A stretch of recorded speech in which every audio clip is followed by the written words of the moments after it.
Friday the 13th has long been considered a date cursed with bad luck. It's largely been a date that people look at as an excuse to do scary-themed activities, like binging scary movies, but this is the first year since 2017 that Friday the 13th falls in October, so for this video we're looking at some of the most terrifying events that have actually taken place on the notorious Day of Bad Luck. Tupac Shakur, better known as a stage name Simp, as Tupac was an American rapper widely considered to be one of the most influential and successful rappers of all time. Tupac was arguably responsible for some of the most memorable rap verses in history, and while much of his notoriety came about after his shocking death in the mid-1990s, he's still remembered and talked about today. On the night of September 7th, 1996, Tupac was in Las Vegas celebrating. About today, on the night of September 7th, 1996, Tupac was in Las Vegas celebrating his business partner's birthday, and one night, while there, he attended the Bruce Seldon vs Mike Tyson boxing match with Suge Knight at the MGM Grand. Later that night at about 11:15 p.m., while at a stoplight, a white four-door Cadillac sedan pulled up to the passenger side of Tupac's vehicle, and an occupant rapidly fired into the car. He was hit 4 times, once in the arm, once in the thigh, and twice in the chest with one bullet entering his right lung. Tupac succumbed to his injuries 6 days later on September 13th, which was a Friday. The case went unresolved, with people suspecting his FRCH, Suge Knight, and even rapper Biggie Smalls of the murder, but recently on September 29, 2023, 60-year-old Dwayne Keith Davis was charged in the killing of Tupac. Dwayne is not accused of being the one to pull the trigger that night in Las Vegas, but he is, however, being accused of having been the one to call the hit on Tupac. The trial is still currently in progress. A lot of people refuse to fly on Friday the 13th, and while that may come down to pure superstition among some people, there have been a few tragedies in the air on this day. In October 1972, on Friday the 13th, a plane heading to Chile was forced to crash land in the Andes Mountains. The flight was carrying 45 passengers and crew, including 19 members of the Old Christians Club rugby union team, along with their families, supporters, and friends. 3 crew members and 9 passengers died immediately. Several more died soon afterward due to the frigid temperatures and the severity of their injuries. Survivors of the crash hid in the wreckage for warmth and were eventually forced to cannibalize and eat deceased passengers to survive. A rescue team was sent out, but the mission was called off after 10 days, however 72 days after the crash, as the weather improved.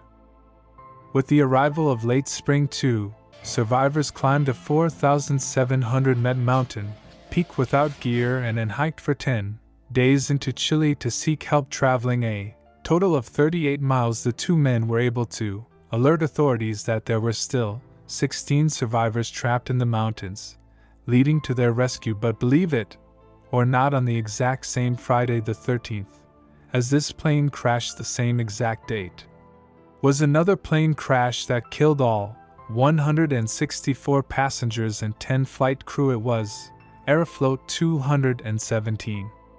th. Plane needed to land due to horrible weather conditions, but crashed upon landing in Russia, just 3 miles away from the runway. The exact cause of the crash could not be determined, but it's speculated that it was largely to do with simply human error. Casualty-wise, it is one of the worst plane crashes in history. While these incidents are incredibly rare, perhaps there is a reason. Flights are cheaper on Friday the 13th. If you're not superstitious, perhaps it may be worth it.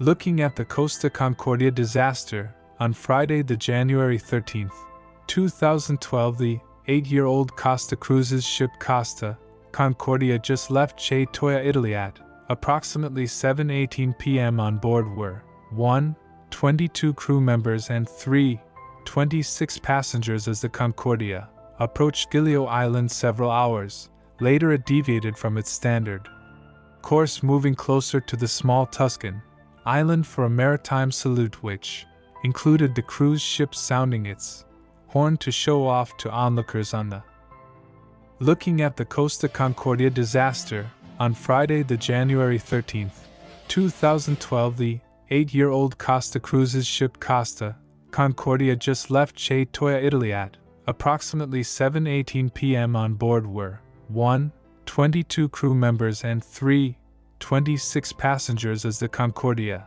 land, the Concordia had performed several in the past, but the area was known for rock outcroppings, and at some point such a formation was noticed in the ship's path. Francesco Schettino, the captain, ordered a change in course, but allegedly due to language issues, the Indonesian helmsman steered the boat in the opposite direction. It took a little over 10 seconds to correct the maneuver, and the boat's bow ultimately swung clear, but the stern collided with the reef at approximately 9:45 p.m. The damage had been done. The Concordia's port side had suffered 174-foot tear. This caused the ship to list and then partially sink, landing unevenly on an underwater ledge.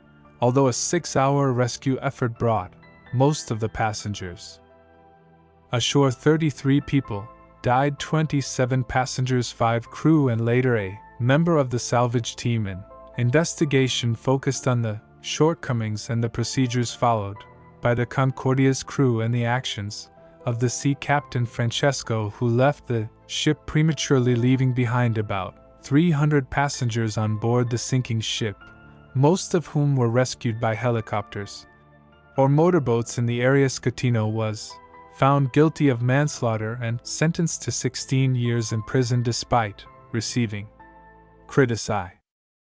SM Costa Cruises and its parent company Carnival Corporation didn't face criminal charges. The total cost of the disaster, including victims' compensation, refloating, towing, and scrapping costs, is estimated at $2 billion, more than 3 times the ship's original $612 million construction cost.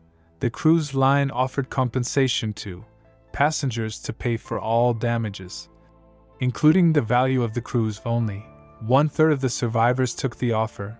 This remains the biggest modern cruise ship catastrophe. David Anthony McGreevy was born in Southport, England in 1951 to Bella and Thomas McGreevy. David was the second oldest of 6 children. Since David's father was a sergeant in the British Army, a lot of his childhood was spent moving from one army base to another. This could mean that one year he was being educated in an army school in England, the next in Germany. According to David's mother, living in Germany was his happiest time. David's mother, Bella, later said she could only remember one childhood incident of concern, as David was otherwise allegedly well behaved. In 1967, 18-year-old David left school and enlisted in the Royal Navy. However, he was dismissed from the Navy in August 1971 after being court-martialed for starting a fire that destroyed a mess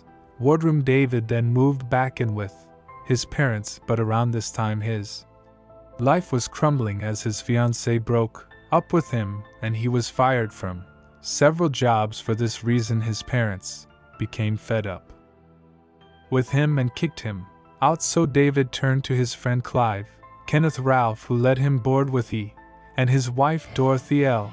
and their 2 small children, Paul and Dawn. Clive and Dorothy had been school friends. There was a 5-year age gap between them. They had married in September 1968, when Dorothy was 16 and pregnant with Paul. At the time David moved in, Dorothy was pregnant with their 3rd child. Samantha was born on the 14th of July in 1972, with both Clive and Dorothy busy working. David acted as a babysitter for the Ralph children. He was regarded by family and neighbors as well as the Ralphs as a person who loved children. So what would soon happen was nothing short of unexpected and horrific. On Friday the 13th in April 1973, Elsie was picked up from work by Clive, who had left home late with the children all asleep when the couple arrived at their home. The police were already there and they escorted them to the police station where they were told of the horrible truth that their children had been murdered. So what happened? Well, David was known to be a drinker and sometimes a violent drunk. He had gone to a nearby pub earlier that evening with a friend, and he had 7 pints of beer. The two men had played cards and darts, though a small altercation took place prior to leaving the pub. Clive picked David up from the pub and brought him to look after the children while Clive went to get Elsie from work sometime between 10:15 and 11 p.m.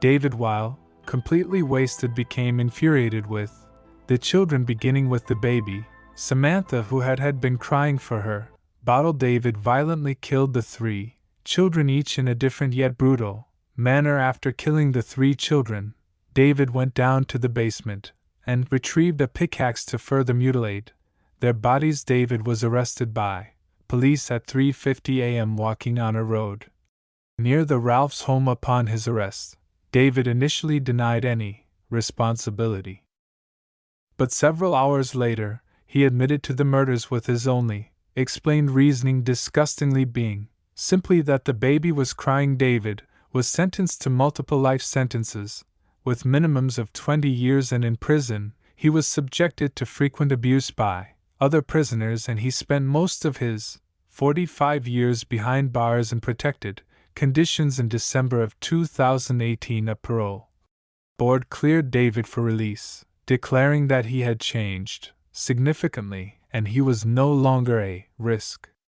There's bound to be anywhere from 1 to 3 Friday the 13th each year. If you are superstitious and choose to be more low-key on this inevitable date in an attempt to escape any bad luck, you may end up like Des Baxter on Friday the 13th. In 1976, Dad decided to just stay in the bed for the day to avoid anything bad happening, only to be killed when the floor of his apartment block collapsed under him. There's countless other stories and examples of misfortune and downright tragedy that's happened on Friday the 13th, but this could be said for literally every other date on the calendar. At the end of the day, maybe it's just another